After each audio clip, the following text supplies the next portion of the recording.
Queridos irmãos e irmãs, boa noite.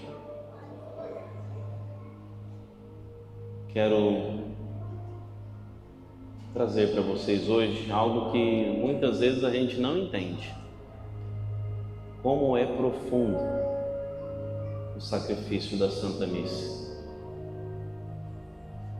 Quando vemos o sacerdote entrando, é um outro Cristo que sobe ao altar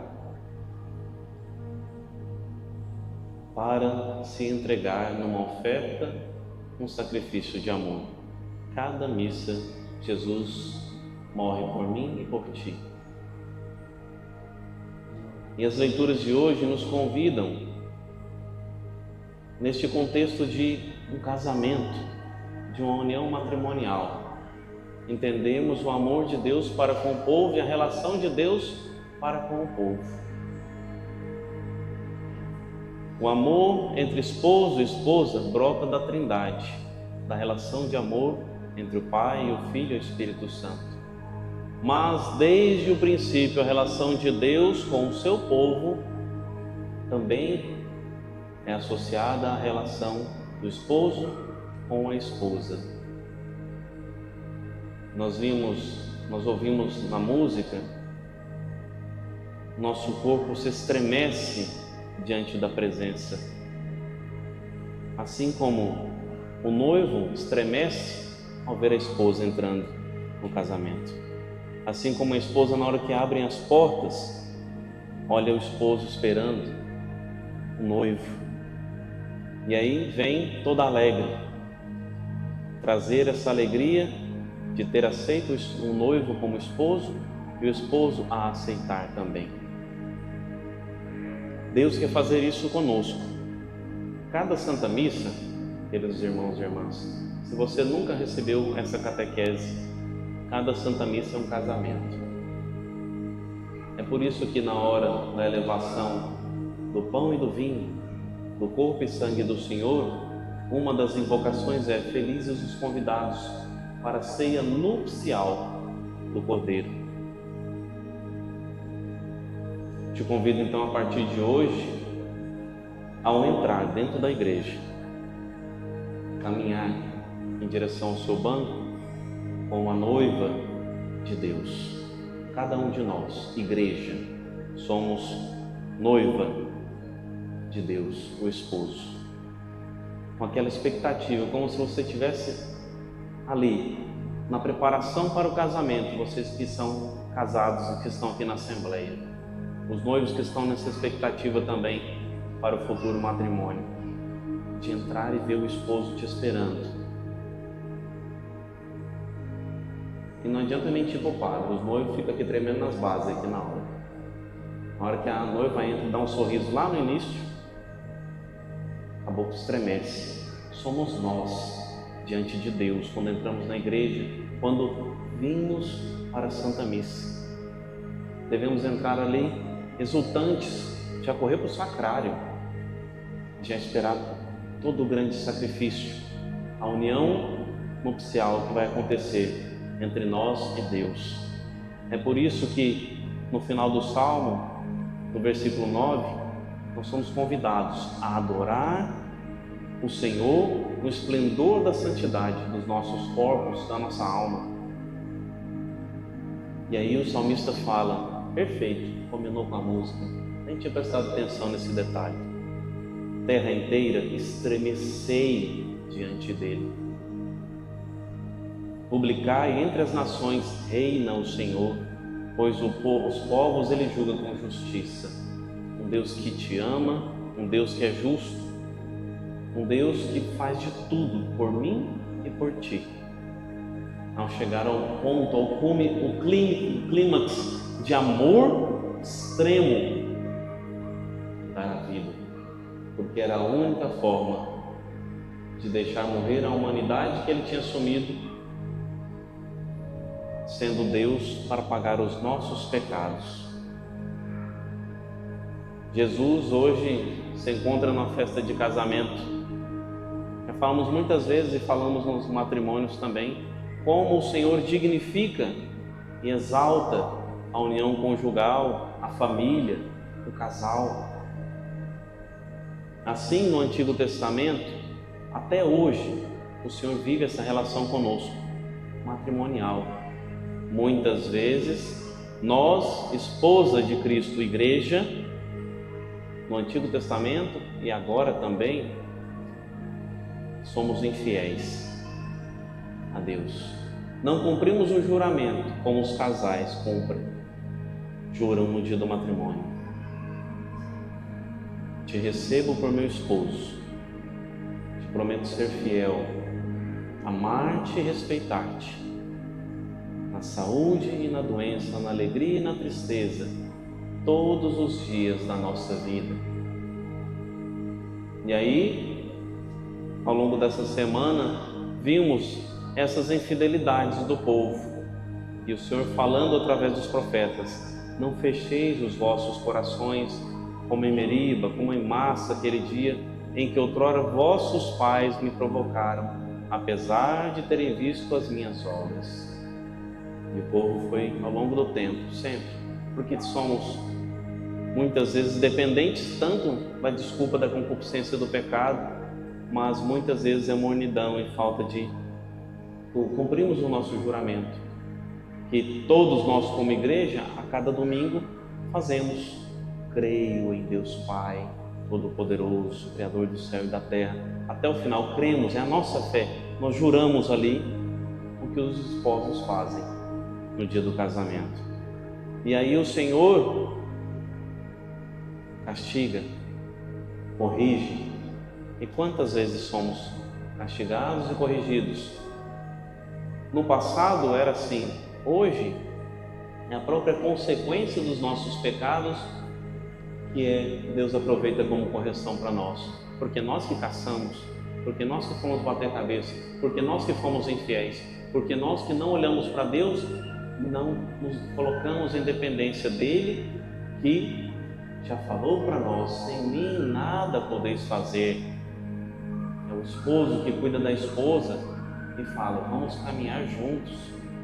E aí o esposo fala para mim, para ti, igreja, esposa de Cristo: vinde a mim, vós todos que estáis cansados, fatigados pelo fardo dos teus pecados, do seu cansaço. Vinde a mim. E aí nós temos os sacramentos: fazer penitência, confessar, emendar a vida, rezar, para fervorar e continuar lutando para ser fiéis. Aí a gente então se deixa cuidar pelo esposo que quer caminhar conosco. Lembra a figura da canga, do jugo que eu já ensinei aqui em outras homilias. Jesus fala: vinde a mim, tomai o meu jugo sobre vós. Ele está de um lado e nós do outro, carregando juntos. É isso que é indicado ao esposo e à esposa: caminhar junto com o crucificado no seu matrimônio. Aí terão força, porque estão com Deus, caminhando junto. E cada um de nós, os solteiros, os jovens, sacerdote, religiosos, precisamos também carregar de um lado a nossa parte, de outro deixar Deus fazer também. O esposo e a esposa juntos. E aí a dinâmica do Evangelho, nós trazemos lá do passado. As festas de união conjugal, as núpcias entre o povo judeu, eram festas de 7 dias, comemorando aquela grande união que aconteceria. E com certeza, na maioria das vezes, faltava vinho, faltava comida, porque eram muitos parentes, amigos, 7 dias festejando. Deus já não convida nós a comemorarmos assim.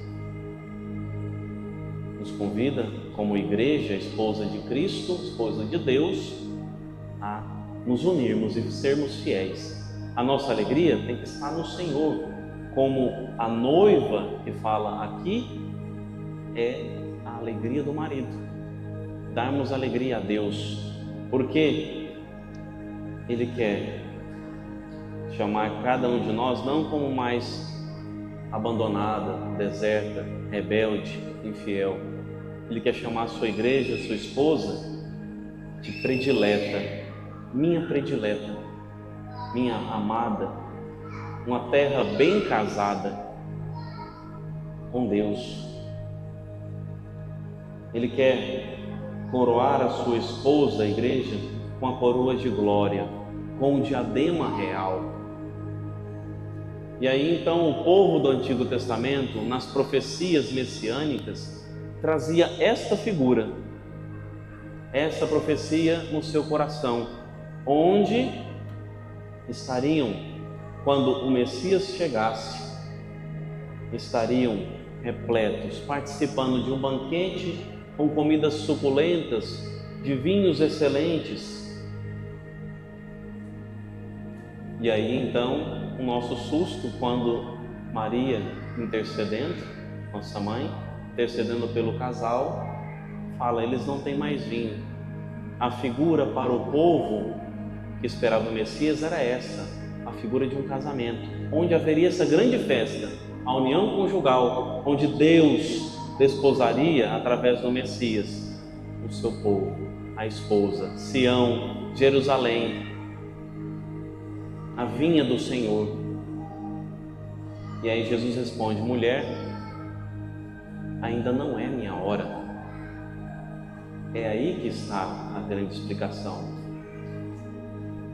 Ainda não era a hora do sacrifício da cruz, que é o momento do cume do sacrifício de amor, da união nupcial nossa com Deus, no perdão total dos pecados e na religação, religare, a religião, nos religarmos novamente com Deus e nos tirarmos das garras das trevas, da morte, por consequência do pecado.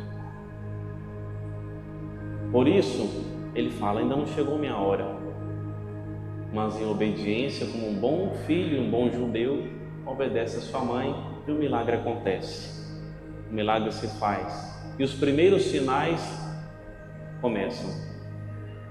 Mas para a gente trazer na mente esta visão, por isso Jesus fala: minha hora ainda não chegou, porque o povo estava esperando a grande união nupcial de Deus com sua igreja, bem amada, sua predileta.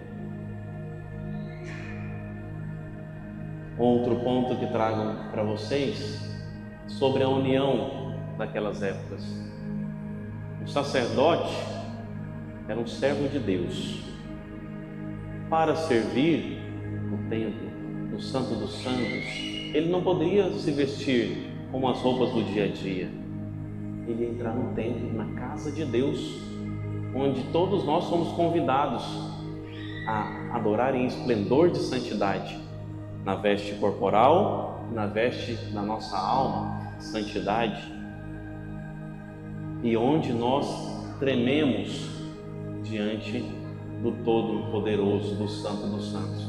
Então o sacerdote tinha que vestir a roupa sacerdotal, a veste sacerdotal, e o noivo nos casamentos era vestido como se fosse um sacerdote, a veste branca, todo puro, para se unir à esposa. E a esposa, como eu disse, recebia como uma figura no Antigo Testamento o diadema real, a coroa da glória, toda vestida, esplêndida, para a união com seu esposo.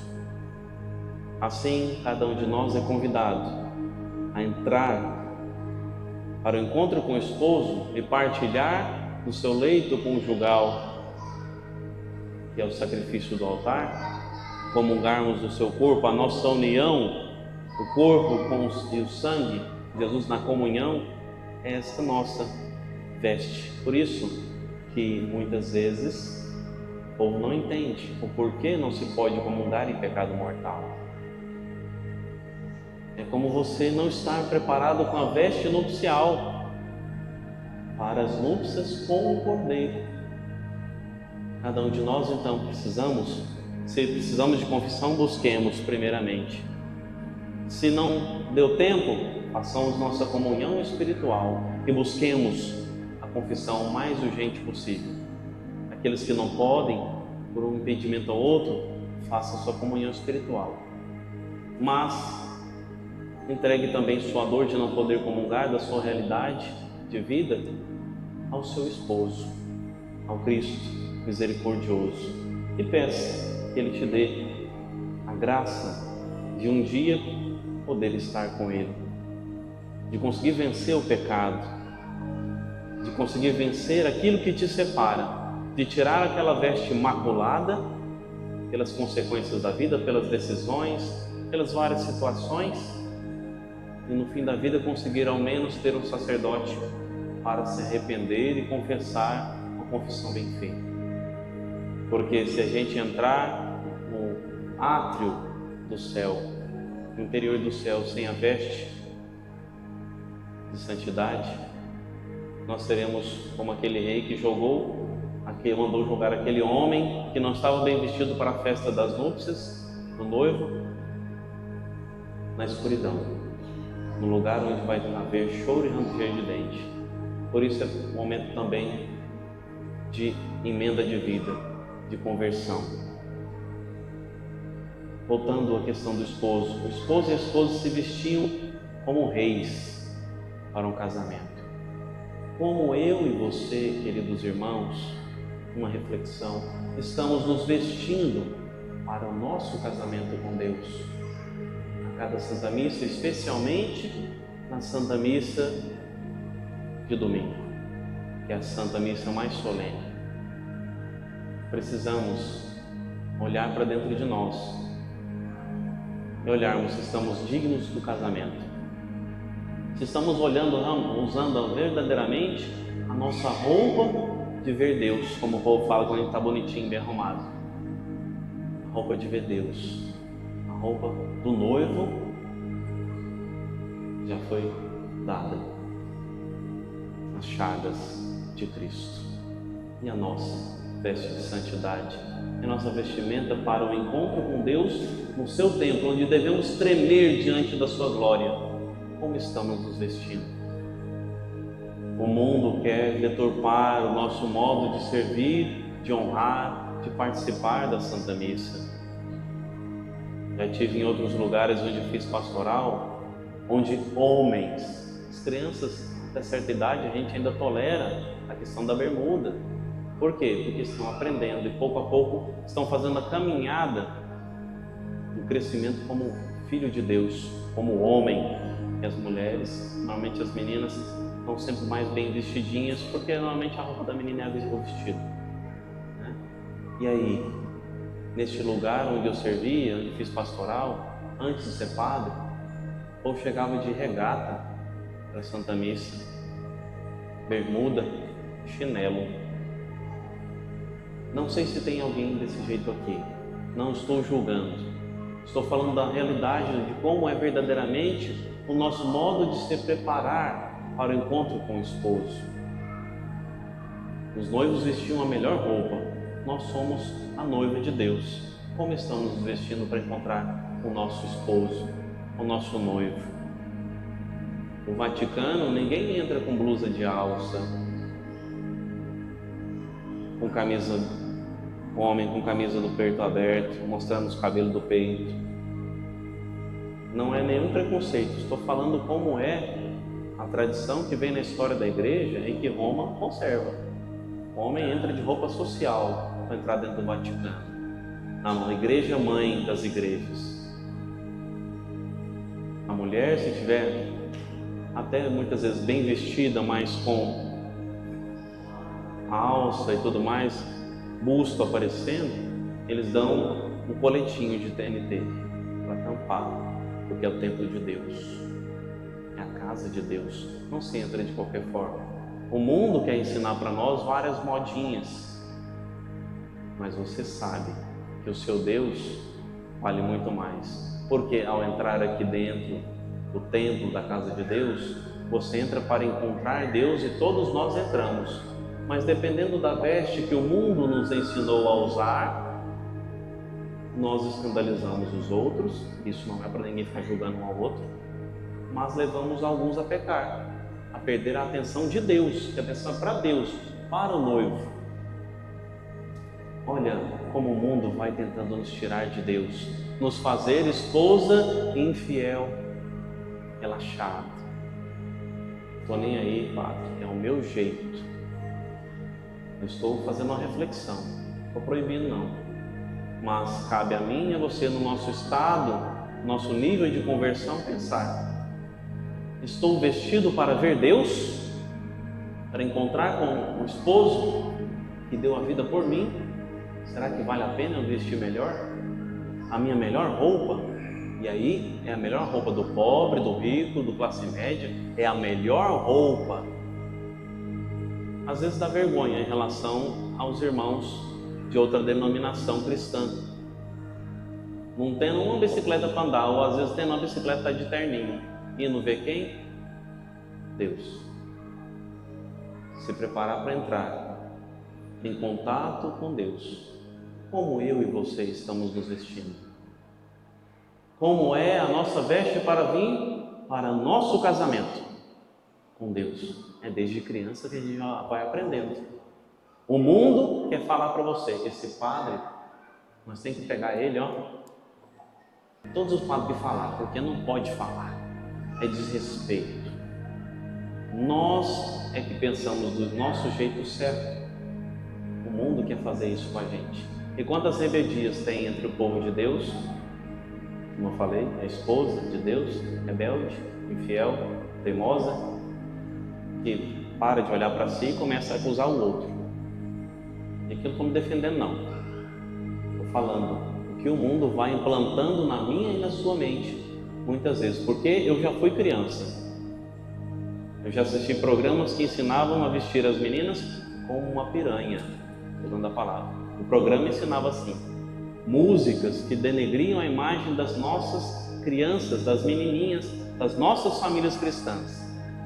E muitos pais sem conhecimento, na empolgação da televisão, da mídia, Maria vai com as outras. Até hoje, muitos cristãos católicos destinam os filhos mal, por influência do mundo. Por isso que precisou, por inspiração de Deus, o Padre Zezinho fazer aquela música que eu vim de lá do interior, onde a religião ainda era importante, onde o padre, ao falar, convencia mais do que o rádio, a TV e o jornal, que falava a verdade. E aí a gente perde a dimensão, pouco a pouco, de como se encontrar com o nosso esposo. Será que vale a pena a gente mudar o nosso jeito de vestir pelo sacrifício de amor que Ele fez por mim e por ti? Vale a pena ou não? Merece ou não merece? Deus merece o melhor ou não? Vou perguntar de novo, porque a gente não tinha combinado, né? Deus merece o nosso melhor ou não? Deus merece o nosso melhor, os nossos melhores pensamentos, as nossas melhores atitudes, as nossas melhores vestimentas, o nosso maior amor. Por fim, o esposo é como a música, todo dia, no sacrário, te esperando. Igreja, esposa de Cristo, para vir rumo ao altar. E o sacerdote, quando entra, às vezes dá uma moralzinha, dá um oi para cá, um oi para lá. De repente você vê o sacerdote olhando qual que é o fim dele. Vestir a vestimenta da cruz, das chagas de Cristo. Sentir com o coração de Cristo. Por isso que não precisa ter medo na hora da confissão. O sacerdote não é um carrasco, não. O sacerdote é outro Cristo que quer te perdoar. Quer perdoar a esposa, é libertar ela das garras do demônio, do pecado. E aí, com toda a misericórdia, não sem correção, sem uma orientação, mas dá o perdão. E a união é feita novamente. Quando entramos nessa procissão, rumo ao altar, somos como a noiva que caminha em direção ao esposo. Que Deus possa nos ajudar a crescer na consciência de que somos igreja, esposa de Cristo e que Ele quer cuidar de nós, quer nos salvar. Ele deu a vida por isso. Só nos pede para sermos fiéis. Jesus, nós, igreja, te respondemos, te recebemos como esposo, prometemos ser fiel, amar-te e respeitar-te, na saúde e na doença, na alegria e na tristeza, todos os dias da nossa vida. Louvado seja nosso Senhor Jesus Cristo. Com os olhos fechados agora, escute a música e se coloque no lugar da esposa que caminha em direção a Cristo.